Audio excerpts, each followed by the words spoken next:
Hello and welcome to the Overly Animated Podcast, where we take animation seriously. We talk everything animation here, including Star vs. the Force of Evil, which we'll be getting into right now. I'm Dylan Hysen, and today I am joined by April Collins. Hello. Andy Potter. Hey. And Steve Zeck. Hello. Today, April, Andy, Steve, and I are getting into Night 5 of Starvember, the November 13th episodes of Star vs. the Force of Evil, Princess Turdina and Starfari, that aired tonight on Disney XD, and we're up on the Watch Disney app this morning. This is the 2-week November Star everyday event every Monday to Thursday, and we are covering it all here at the Overly Animated Podcast. We already got through all 4 days of week 1. Here's day 5, and you can find all of those podcasts at overlyanimated.com or search for Overly Animated Star vs. the Force of Evil on iTunes and subscribe there, or on YouTube to not miss any of our future Star podcasts. Make sure you've seen these 2 episodes, Princess Turdina and Starfari. Spoilers for them and for all previous episodes of Star. But let's get right into things. April, what'd you think of these 2 episodes? I thought they were good. I enjoyed them. They were fun. Princess Turdina was probably my favorite one of the 2. Not as into Starfari, but we'll get into all of that. But they were a good time. So nice sort of like, I guess anti-plot episodes, or they weren't very plotty, but good time. So they get thumbs up from April. Thumbs up from April in third person. Impressive. Okay. You're welcome. Yeah. Yeah. Andy, what's your take on these? I'm kind of in the reverse way. I viewed Princess Turdina kind of like the same way I viewed Trial by Squire. I kind of felt it was unnecessary. We kind of ended the episode the same way we started it. Everything kind of didn't change. And in Starfari, I liked it a lot. I liked the Jane Goodall references because that's who this monster expert was. Definitely, 100%. Yeah, and I liked that. And it was fun seeing Buff Frog, and I don't think it was great, but I liked it more than I did Princess Turdina. Okay. So we got, so far, 1 vote for the first, 1 vote for the second. Steve, what did you think of these 2? I thought they were good. I think I like Starfire a little better. Turdina is fun. Is episode 2, and because, by the way, I predicted Miss Haynes would be in this episode, so little points there. So I was right about that one. So, I'm not sure, but I love the princess, the spider princess, Princess Spite. That's your first take for Princess Spider Bite in the back. She doesn't even speak in the episode, Steve. No, she does. The blonde one with the 4 arms. Princess Arms, yes. Yeah. That's her name in the credits. Is Princess Wait, is that Arms. her actual name? Yes, it yes. is. What? It's Princess Arms. That is an Adventure Time level naming of a character. Because she's Spider, because she's multiple arms. I was confusing her with Princess Spider Bite, who is a different character. Okay. Yeah, that's what I meant. Gotcha. But yeah, I like the episode. Still don't wonder, are we ever going to get a closure to this heinous plot? Now that everyone knows that Marco's true identity, I think it's time to wrap this plot up. As for Starfire, I love it. Any episode with Buff Frog gets points with me because I love Buff Frog, and I especially love his children, and I love little Katrina, who I'm so interested to see, though, when will she reveal she can talk to Buff Frog? And I'm excited that Buff Frog now has a job as part of the Union administration. I wonder, though, is he going to report to work at the castle? Him and Moon bonded, so I don't think Moon would object to it, would get in the way. So she's the only one with authority to really fire him since Star hired him. So pretty much all the other upper-type unions are kind of stuck with him. One thing I didn't like, of course, the episode showed me, though, why Marco is better than Tom. Tom is just saw a monster being oppressed and just didn't really react to it, just being like a typical union snob. While I'm sure if Marco was there, he would have at least felt the same feelings that Star had, the same feelings of injustice. So yeah, it took this long to figure out that Marco's better than Tom. No, I always knew. I'm just again showing the other side of Tom that's just kind of a snobbish side. Mm-hmm. Yeah. Okay. So you're really high on Starfari, and Yeah. I'm not. These are fine. I'm not crazy about either episode. I guess I'd pick Starfari of the two. But outvoted April. But That's fine. But I don't really. I'm used to this. Yeah, but to be honest, I don't have a lot to say about either of these. I think they continue. This is our 9th and 10th episode in a row of Starvember. Yes, I'm defining episode as an 11-minute segment. Fight me. That is kind of underwhelming. I've talked about this all of last week, and I still don't think we've had a great episode of Star during this event, and I'm pretty. I don't know. I don't want to say disappointed because they've all been good. None of them have been bad, so that's good. We haven't had any misses, but I don't think they just haven't been like over the moon. Right. Let me read. I've prepared a list of episodes that I think are that have aired this year that are great, and there's a lot. I have some information though about this. Is that this is going to end with episode 13? This is a 21 episode season, so this Thursday is not the season finale. Yes, it's not correct. It's probably the mid-season-ish finale, I would say. Yeah. It's equivalent to I don't know, whatever last year we ended on before. We ended on Bonbon. Was Bonbon mid-season? Yeah, I guess it was. Yeah, it's going to be the equivalent of Bonbon. Yeah. Okay. So here's episodes of Star that have aired this calendar year that I thought were great, and there's a lot of them. Raid the Cave, Baby, Running with Scissors.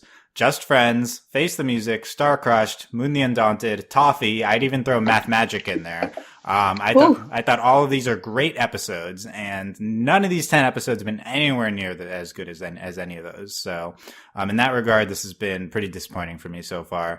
And I think previously I blamed this on the obsession with forward plot movement.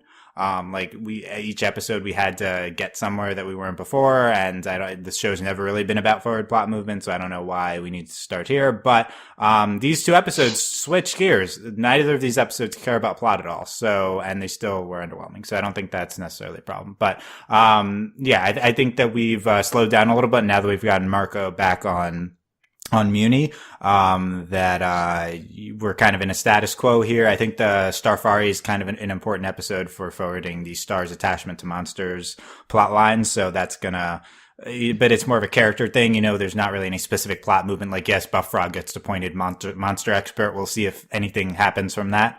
But I don't think that that's the same thing as, now let's write Jackie out of the show. Now let's, get, all that stuff, fast stuff that was happening last week. Now let's get Star and Tom dating.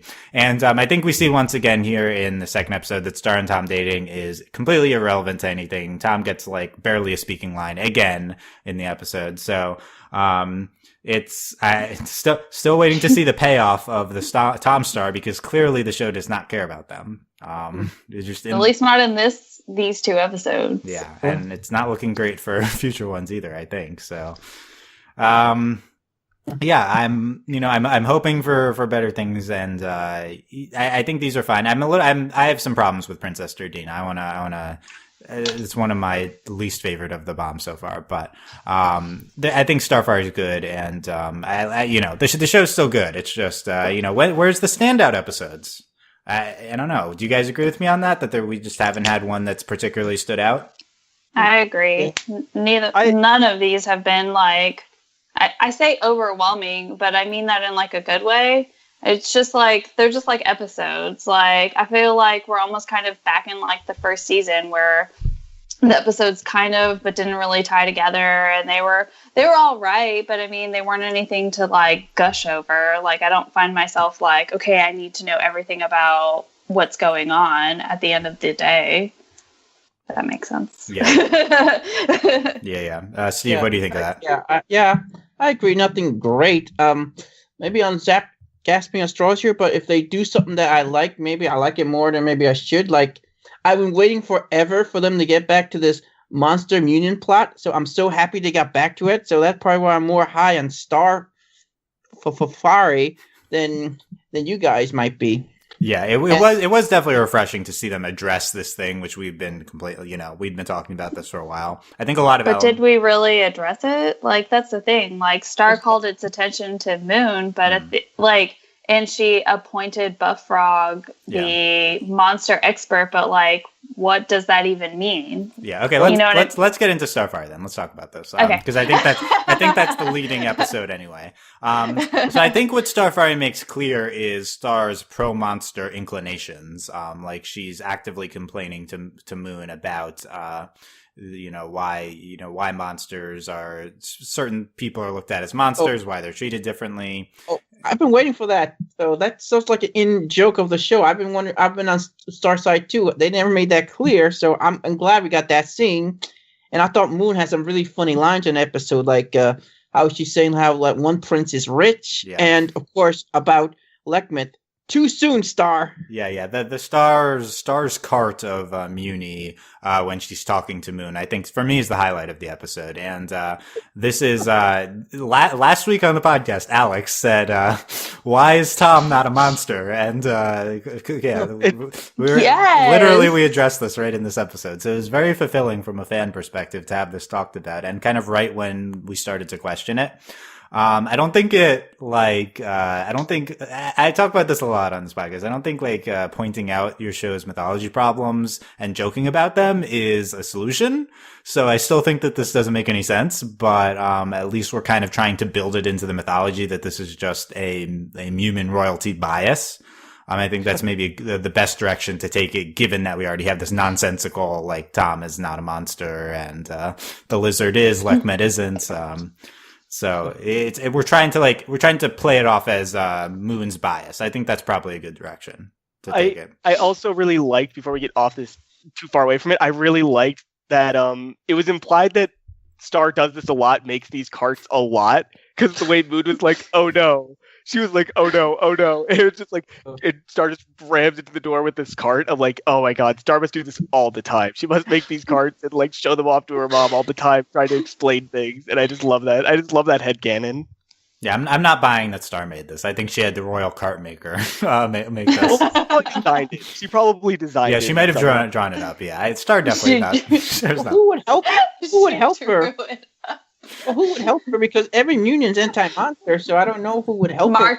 Marco would help her. Oh, Marco made this? Are we so deprived of Starco that we're headcaning these episodes into... Yes! Yes, I agree. We are! I agree. But yeah, I loved the card. It was very intricately made. It was a nice map of Muni. We hadn't seen that before on the show. It's in the book, but it that's the most and it was like 3D, and she like pulled up apart to go to the underworld. And she had cute little like figures. It was great. Yeah. Like there's nothing to not enjoy about that. Yeah, but she says, what about people that aren't human but also aren't monsters? Are Romulus's hands monsters? What about Romulus himself? Why are we going there? Also, I'm glad that we brought up Rich Pigeon, because I had some questions about him as well. Yeah, we said Rich Pigeon. He's new. Well, dear, he's rich. I like that. That's a great answer. Keeping it real, Moon. Yeah, keeping it real. Moon is keeping it real. Yeah. What about the Lucitors? But then, how do you explain like Ludo and that whole family? Like, are they considered monsters? Because they're technically like they're royalty and monsters. I think. Yeah, exactly. They just didn't have enough cash. So yeah, I think that's it. They don't have enough cash anymore. They're monsters. Yeah, that seems to be how it works. Yeah. Why are lizard people monsters, but Lekmet, the giant magical goat man, is not? And Moon's like, too soon, Star. Yeah. That was Yeah. So for me, that's like that's the highlight of the episode. I really love that I was scene. gonna say that was like the episode for me, and then after that, I was kind of over it. So I didn't like the whole Jelly Goodwill. Well, we'll talk about her, but yeah, I thought it was a great scene. It addressed a lot of our questions, and it also puts forward Star's, monster bias on quotes, really objectivity, we would say from our perspective, and she's like questioning why certain people are being monstricized, I guess, and and later with just with the conclusion to Dr. Goodwill, she like sees that Goodwill's like has this just monster bias, and that we should work together, and and she like points Buffrog. So we're going down this path that we started back in Moon Independence Day. Yeah. Of getting into that. So this is a long time coming, and I do think we're making progress here on Star being a monster equality figure. Actually, I think it predates that. I think it goes all the way back to Lobster Claws, like when the really. Well, I couldn't tell you one thing about that episode, so that's Okay, but I do say this though. Goodwill, Dr. Jelly Goodwill. yes. You know, I categorize her as pretty much a liberal racist or a racist liberal, Right. whatever term. You know, one of those type of people who don't really think themselves are racist and think they're progressive, but they're not. Right. Let's talk about her because I found that I think a lot of times with Star, and I've talked about this before, the show really isn't giving any morals off, and it like prioritizes like humor and quirk over teaching kids things, and it results in some confusing messages sometimes. Are we trying to demonize Jane Goodall? Like Yeah. is Jane Goodall? Is this what we're doing here? Whatever. What's the modern day children don't know who Jane Goodall is. Right. Like, I think let's be real. we still teach her in school, right? But yeah, it's I don't know what the point we're making with this character is. What is it like what Steve's saying? Like I think that what Steve's saying is the moral takeaway. Like even someone who claims to be progressive but still like others someone is not good, or is it just that you know, I think the answer is that they're just trying to be funny with her and have her be quirky. I don't know if there was an intended moral here. You know, I don't think there was. She reminds me a bit of Mina Loveberry in a way. Just how just over the top crazy she is. Yeah, And I could see that. Yeah, Andy. Yeah. I think you could read this as that it's the same message they had a couple times where it's just you need to talk to people, but that's like the only message I think you could reasonably get from this, and that's even like really deep down there because it's really skimmed past Star talking to Buff Frog and what's her name, Jelly Goodwell. Yeah, it's Jelly Goodwell. Her name and Jane Goodall are very confusing, but yeah, It's very close. I almost say Jane Goodall every single time. yeah. But Jelly, it's never really touched on that. She learns the wrong thing from it, which is very confusing and really, yeah, it doesn't make sense Yeah, to me. she obviously she doesn't see that monsters are just like people too. But what are we applying this to? Because this isn't like animal rights, like because monsters aren't a direct comparison for animals. So the show isn't commenting on animal rights. It's more commenting on like the closest thing is probably what Steve's saying, like racism and othering of different cultures. Like that's. Yeah. But I don't really think the show is really commenting on that. But well, like I said, I don't want to get into it too deep, but like how I don't know if you've ever seen like some Norm Lear shows from the 70s. Sometimes like some of the so-called liberal characters on the show, they can be just as sort of, I'm gonna say, as biased towards like the minority race as you know the conservative characters are. You know, in other words, like Mike Stibick sometimes can be just as racist as Archie Bunker. Wrong audience with the show for that reference. It's like this is a character who seemingly means well and studies. Yeah, that's what I'm trying to say.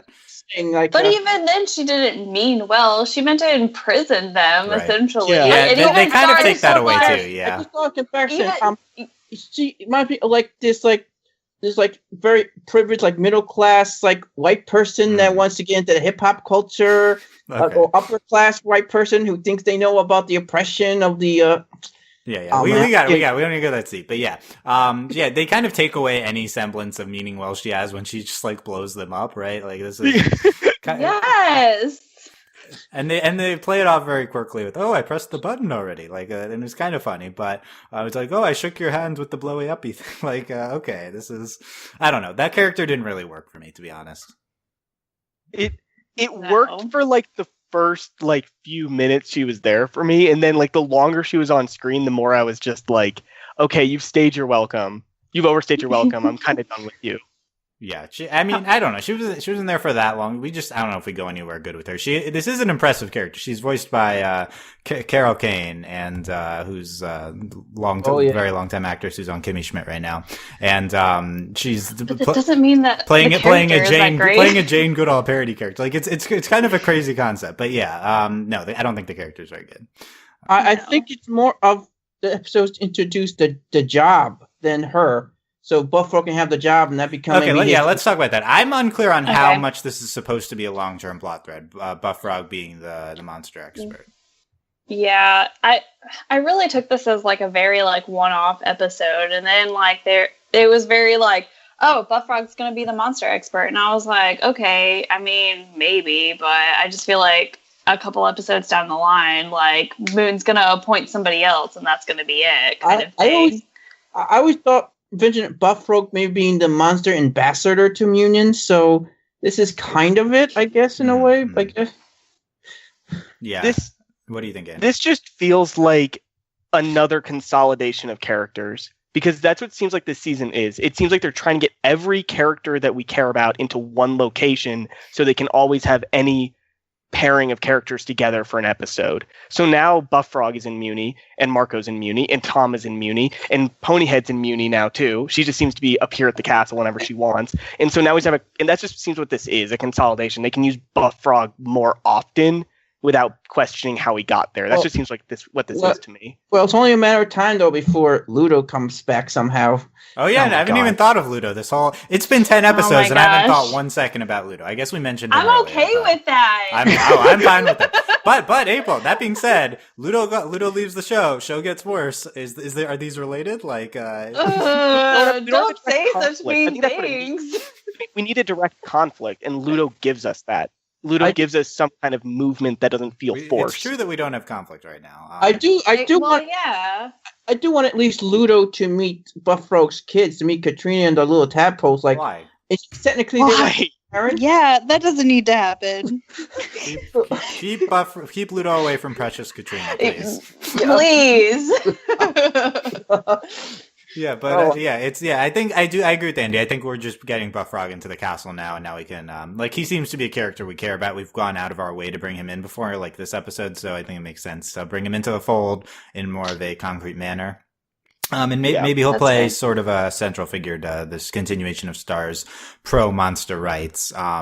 I have seen some episode descriptions from this week, so this does seem to be a thing that's going to be recurring throughout this week, and I think it makes sense given that we have Eclipse on trial. Eclipse is the pro monsters person, I think this is very much a path I want to go down. Is Star's continued monster rights zealousness? Like let's keep doing that.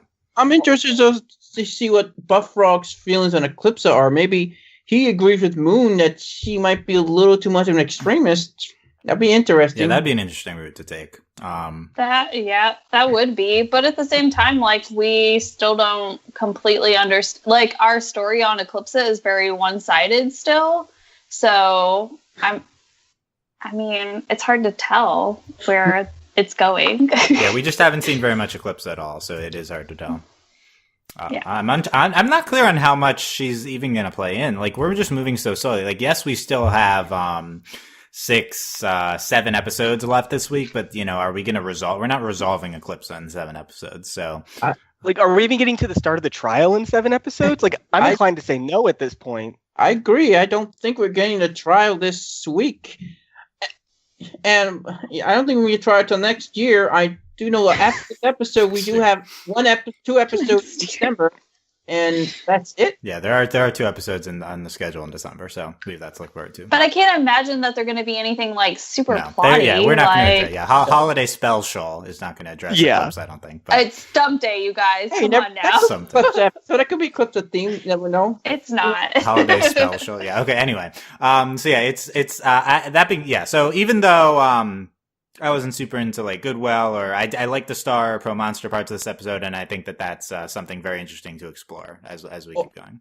I love little Katrina's her little parts when her big interaction with the Katrina's helping out with with rebuilding the dam. I love how she just casually talks to anybody not named Buff Frog. Look, Steve, how do you know that didn't happen off screen already? Come on. I was gonna say, we don't know that. But that stroller thing is talking to all of them the strollers, and she doesn't say nothing. She doesn't have to say anything if she doesn't want to. Maybe she likes being in the stroller with everybody. I think maybe in my head, maybe the fact that maybe she sees she's a little bit favoritism by Buff Frog, and maybe she's hiding that for her siblings' sake, so they get some love too. Steve, I think you're thinking about the Katrina sibling dynamics more than anyone else has in the world. Like, Well, I that's, love them. So what? yeah, okay. Steve's our Katrina tadpoles up expert. Gotcha. For future episodes, Fair. noted. Yeah, I did think that was a nice to have the Katrina cameo. Let's check in more. Maybe they'll move to the castle now. Yeah. The other part of this episode I want to talk about was the Star Tom shopping in the beginning. Their stuff.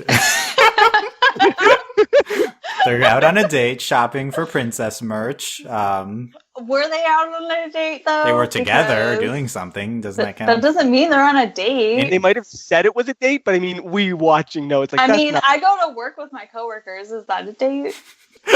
We're just trying.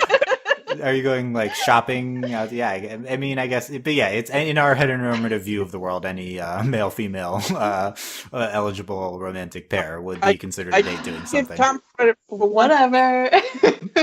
Yes, I Steve. give Tom credit for one thing though. He did not like that monster before that got thrown out. He did not like because he talked to Star. He did not get jealous and got started a fight with him because that guy was Yeah, talking to between Star. this and the you wanted Tom to put up a fight. I think you're overanalyzing the Tom actions. Like Tom had one line and then we didn't like look at him again. Like He just wanted to know if that shirt was gonna look awesome. the episode did not give him an opportunity to speak up for the monster. I'm going to defend Tom No, here. no, I'm saying he did not get. You know what? Act I'm jealous gonna defend boyfriend. Tom, I'm giving him too. credit. He did not act like possessive. Yeah, I mean, like he also But did not. were He also they didn't all- have time for that either. He was just not a factor in the episode. Like, Again, were they actually out on a date? I'm just saying. okay, like- whatever. We're in this Tom Star dating period, and it's not even important enough to show them actually doing anything together beyond this 30 seconds. So, like, I think that shows you what the show thinks about them.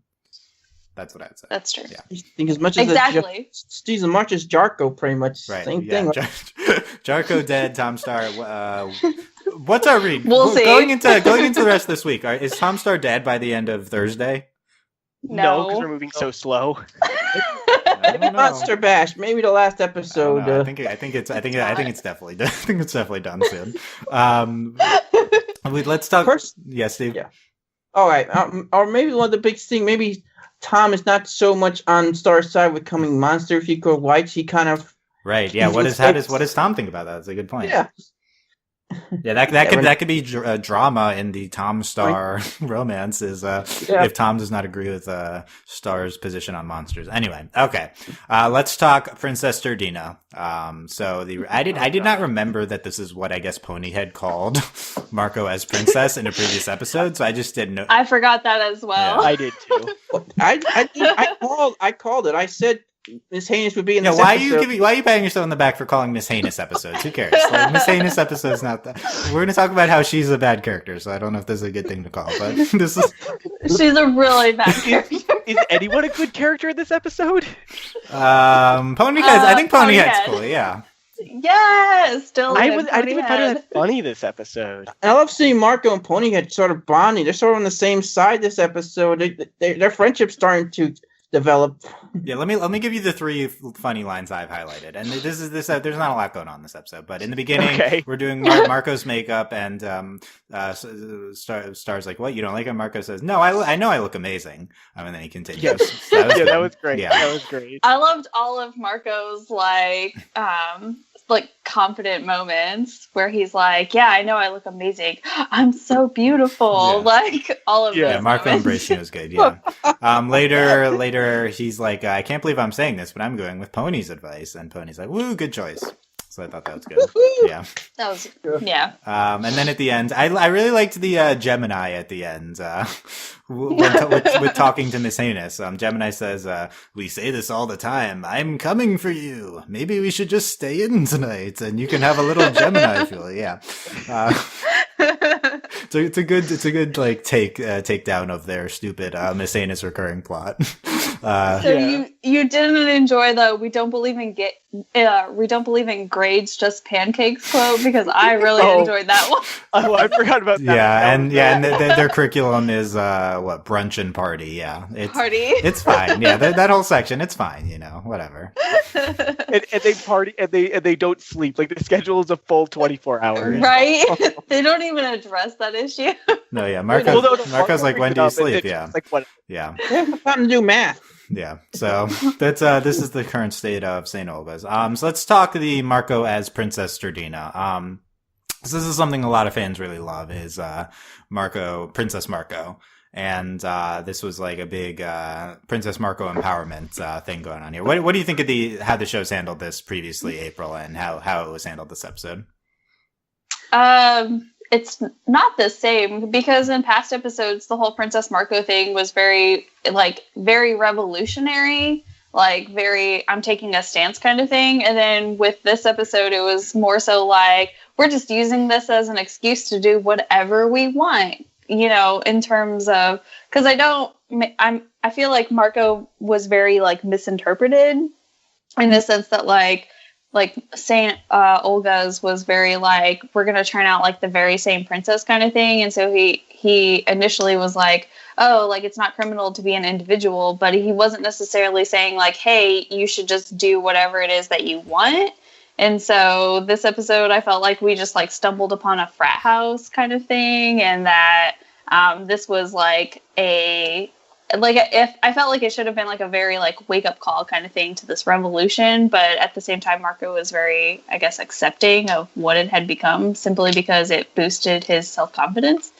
Does that make sense? Yeah, like this episode was just about Marco and whether he should lie or not, and not really about like this movement or anything, or like empowering people.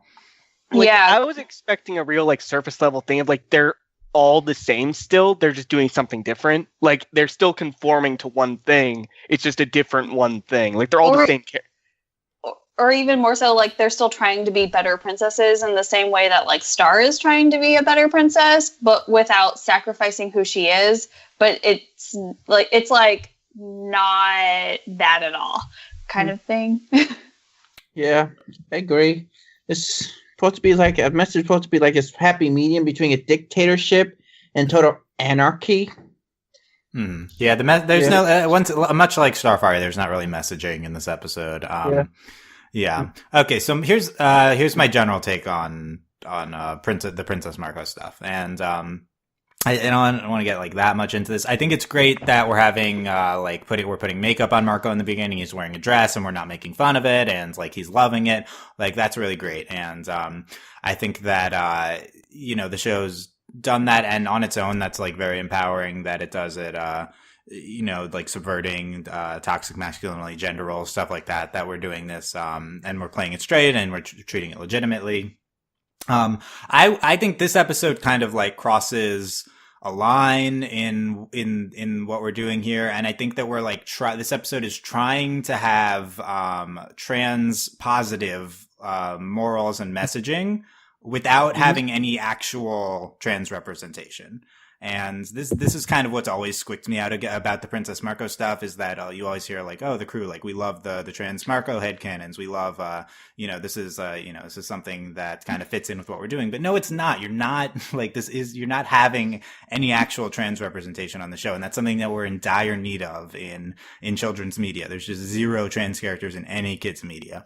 And it would be so great if the show would actually have any sort of trans character. And at times when I was watching this, I felt like, we're trying to like we're trying to portray some sort of moral like this, and it just comes across as disingenuous to me, I would say. And that's kind of always the impression I've gotten from the Princess Marco stuff. It's always felt a little bit disingenuous. The show isn't really doing anything truly progressive here, and it's good for what it is. It's good if people enjoy it. It's good if any trans folk like take away positives from this. It's already worth it. So in that regard, that's good. But it felt off to me in this episode.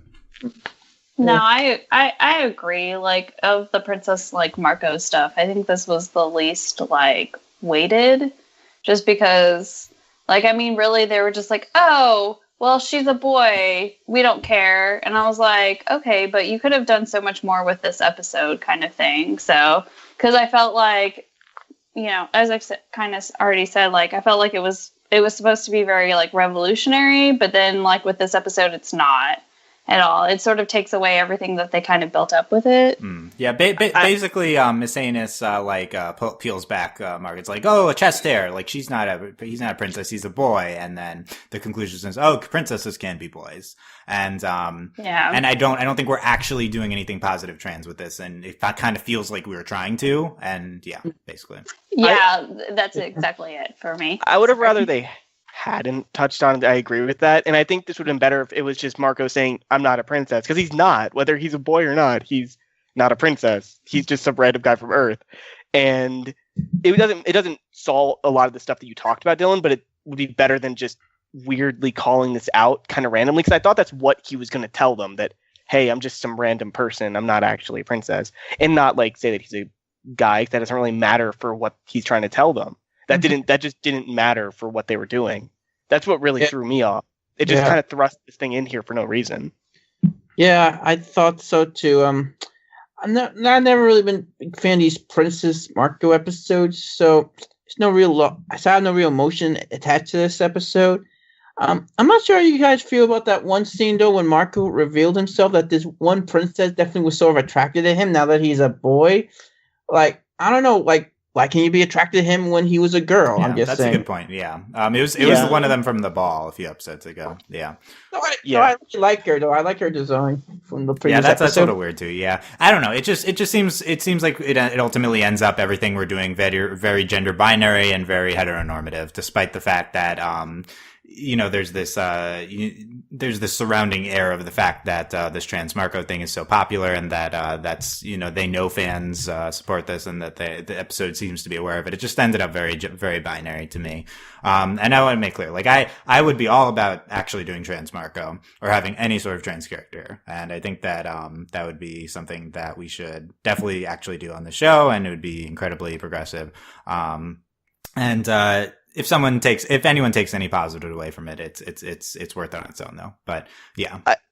But I think even like the fact that like at the end of the episode, even Marco was just like, oh yeah, like I don't know how you girls do it. And I was just like, okay, like that's like, it seemed kind of unfair for like those sort of lines to be included in it. Like, cause he seems so very like, oh yeah, like this is great, like I'm Princess Marco, Turdina, or whatever. But then at the end of it, he's just like, oh, those corsets are terrible, blah blah blah blah blah. And it's like you're literally just complaining about like something that you sort of accepted about yourself. Does that make sense? It's just like a switch that they turn on when they want to on the show. It's just a gimmick for an episode, and it's not a legitimate part of Marco's character. They don't interweave it into other episodes, other Marco character moments. So it feels insignificant. It feels like it's just this gimmick. Yeah. And they're just sort of using it to like move forward this like Miss Heinous like plot line that continues, but I don't know why.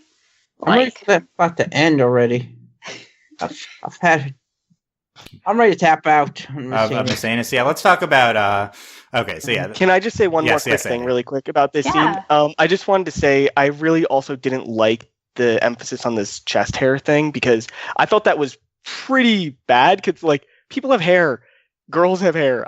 I've dated plenty of women who have hair on their chest. Right, and they say that like princesses can be hairy. Like they have that in the episode. So but I mean they have that, but I mean like it felt like a joke. Because they were talking about humans. Like those weren't human people that said they had hair on their chest. Like I feel like there are plenty of girls who could watch this, young girls who could watch this and get pretty upset about it. Right, that's a good point. Yeah, it's like these non-human characters, and as always with the show, like we just talked about a few minutes ago, it's like it's not clear what's a joke and what's immoral. So it's I agree. That whole scene is it just all feels a little off, I would say. So the Princess Marco stuff, State of St. Olga's. Also, I don't know why we need to come back to St. Olga's so much. It's kind of ridiculous that these are all princesses and like they have like royal parents and they're just letting them stay there in disarray. They're like not checking in on them and no one's going home for the holidays, and like this is just continued for a while. But they sort of like contradict themselves too, because I apologize because I don't remember her name, but the one who was attracted to Marco after she found out that he was a boy, like it was like, okay, well, you're clearly like under the care and watch of your parents, like as evidenced by like the Silver Bell Ball, but then you're still at St. Olga's, even though everyone knows that St. O's like has become like a giant, I guess, party school. So well, it's not just her. We also see the princess with the boil. Yeah, Princess Spider-Bite's there too. Yeah, Princess Spider-Bite. Yeah. I don't understand the logic behind it. Yeah. Well, yeah, the really nice princess whose parents are kind of jerks for some reason. Yeah, so it doesn't make a ton of sense. And the Miss Heinous, this is a character who we already thought like putting in this like recurring villain state was probably not a good idea, and she just doesn't tie into any of the plot. And I don't know, she's depressing, just the same old every week, every time she's here.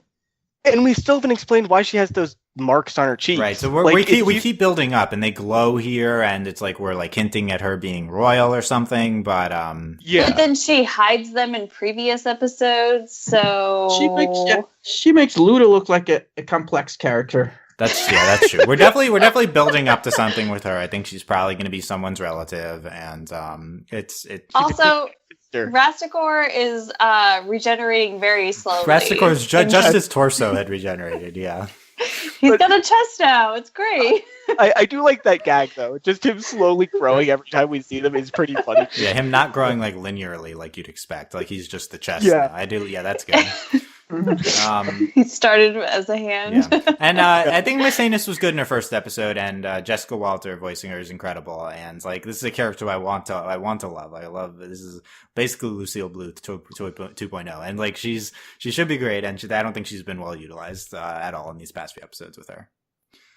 Don't need to see Miss Heinous again. You just unless you move her character along, she's just stuck at one point, just one starting point, and they're afraid to move her. Well, and the terrible part is Gemini even calls them out on that too. Yeah. Like within the episode, he's like, "Oh, we always say this all the time. I'm coming for you, Princess Margot." But like, what are you doing with that? Right. You're literally doing nothing. You get an episode out of a season, and that's it. So it's almost a waste of my time at this point. I'm just maybe like her end might be just clips that might just kill one shot her, maybe. I would be a lot more interested in this if the ending was her saying that she was going to go after Star, because she just showed sucking like power out of a princess or something. Like that would be more compelling to me. Like we actually have a villain who wants to do something to our main character, but no, she's just relegated to this weird Marco plot forever for no reason. Yeah, I think maybe the next time we'll see her, she'll tie into Star. There'll be some twist with her being royal. We also at the end here we learn that she's like sucking the life force out of people, so she out of nowhere. Yeah, she could be very old. Basically, that is my conclusion from that. That's why I'm saying Eclipse's sister. Right? Yeah, she might be Eclipse's mother. Oh, she could be Eclipse's mother, maybe. Well, but so here's my biggest problem with her like sucking the life out of like the princesses is that is something that we could have set up like all the way back in our first episode at St. O's. Like, we could have set that up with, like, whenever Marco was, strapped upon the thing and they were, like, trying to princessize him or whatever. Like, that's something that we could have set up a long time ago. Like, why did it take until the third season and this episode to bring that about? Because they didn't think of it till now. I guess, but... I think... I'm not trying to say it in the mean way. I think they just literally just like, hey, this could be a cool plot with her. Like, no, maybe. Yeah, I don't know. Yeah, we should have. Yeah, we should have integrated her earlier. Maybe they just like bringing Jessica Waters on the show. Yeah, I mean she's incredible, so I understand this. Yeah. But she's incredible, and they're like, "Hey, how can we bring her back? Let's just have a random Miss Heinous episode." The show gets very good voice actor guest stars, definitely. So yeah. Not what stood out to you, April, potentially that we haven't talked about from the episode.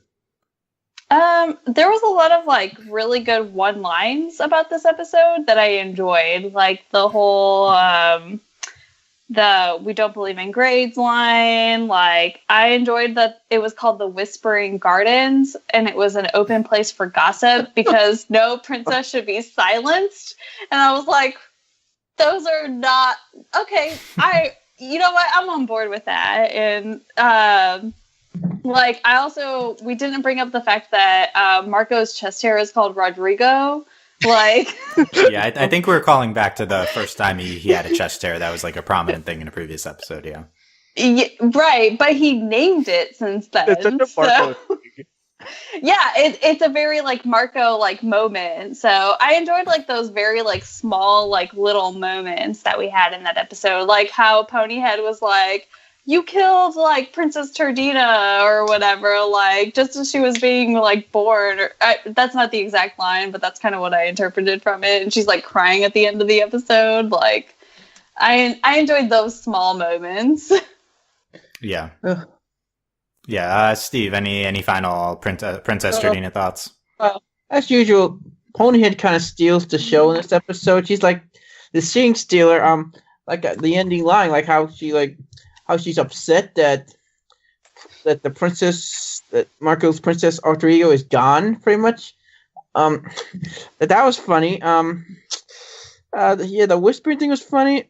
But I do say I do really like Princess Starbite. I don't know, interesting like design in terms of that she has this big nose and she's not like this classically beautiful. She's just and she still can be a princess. That's why I kind of like her. I don't mind seeing more of her. Well, maybe too not. much. Too much Princess Starbite discussion. Yeah, she's a normal looking person who's a princess and has a big spider bite. Yeah. I don't have much to say this episode because Starfari is the one I like better. But Okay, Andy, final thoughts. so many there. stuff to say about that. My final thoughts on Princess Trini is that Star just felt really pointless here. I wonder if this could be a better episode if it was just a Marco Ponyhead episode, because Star just really did nothing here. She just commented on what Marco was doing wrong, and as a watcher, I didn't need to see that. I didn't need a character on, like in this specific, like some episodes you do need a character who's voicing the watcher's opinions, but this was not one of those episodes because they never actually led to a moral of some kind. It was just Star saying, "That's weird, Marco. Why are you doing that?" And it just felt kind of pointless. I did like the one joke where she wanted Marco's movie, the Princess Turdina movie, but other than that, it was I want to see that. That was a soundbite inserted for the DVD commercials. I think I want that on DVD. You can plot that in. That into the promos. Yeah, that was the. I wonder if Steve. Yeah, I wonder how much of his Marco's royalties gets from that movie. Yeah, that's. Well, I mean, he gets $650. The total royalties that Marco gets is $650 every month. I know, but how much percentage is from the movie? Is that? It doesn't matter. He gets $650 every month. I don't know, is the movie out? But yeah, that was Andy. That was the other thing I want to talk about. Star's just the voice of reason in this episode. Yeah, and I don't think she functions well as that. That's not when she's fun. So I think there's some episodes where she does function well with that, but this is not one of them. She's the voice of reason in both episodes today. Yeah, but the other one's about like furthering her voice, and this is just. I was gonna say, they're not the same like thing though, because she's more so of a voice of reason in Princess Turdina, but in Starfari, she's like voicing her own. Yeah, it's about Marco in kind of that thing. one. Yeah, Star relegated to second fiddle to Marco and like voicing commentary on Marco. It's not a great idea. Yeah. No. Okay, so let us know your thoughts on Princess Turdina Starfari. Tomorrow we've got Lava Lake Beach and Sweet Dreams. And I will say promising potential episodes here. There's some, maybe we'll see. We don't really know, but both of these have a lot of potential. Kelly, I think, is going to be in the first one. So, yes! Oh my god! I'm so pumped for this set. Oh my god! I know you're gonna love this one, Dylan. You just made April's day, Dylan. Yeah, you really did. No matter what happens tomorrow, I'm excited. Yep, we've got Callie and some. I don't know. I'm hoping for some Starco. I have some reason to hope that there's some Starco. Oh yes, you know we're not gonna get Starco. Come on now. Look, drama also counts. That's always what I say. Okay, I'm waiting for drama. Starco egg. Star breakup. When's that gonna happen? Not this episode. Yes, Tom Star breakup coming soon. Okay, so tell us about our discussion on Princess Trini Starfari. Talk with us on our Discord at overlyanimated.com/Discord. We have Star channels. Text chat with us there. And comment wherever you're listening. Make sure to subscribe on YouTube if you're watching there or on iTunes. And you can support us via Patreon, patreon.com/overlyanimated. Thanks to all our current patrons, especially our patron of the podcast, John, a.k.a. Garfield. And thanks as always to our patron executive producers, John Wren, Steve, Alex, and Andy. Back 3 more Star podcasts this week. If you missed our Steven Universe bomb discussions, go check those out. We had 4 on Friday. And we had Mysticon's Ruby discussion. Check those out as well. And, Miraculous Ladybug also coming up. So... overlyanimated.com for all of that, and we'll see you tomorrow for more Star. Thanks for listening, guys. Bye. Bye.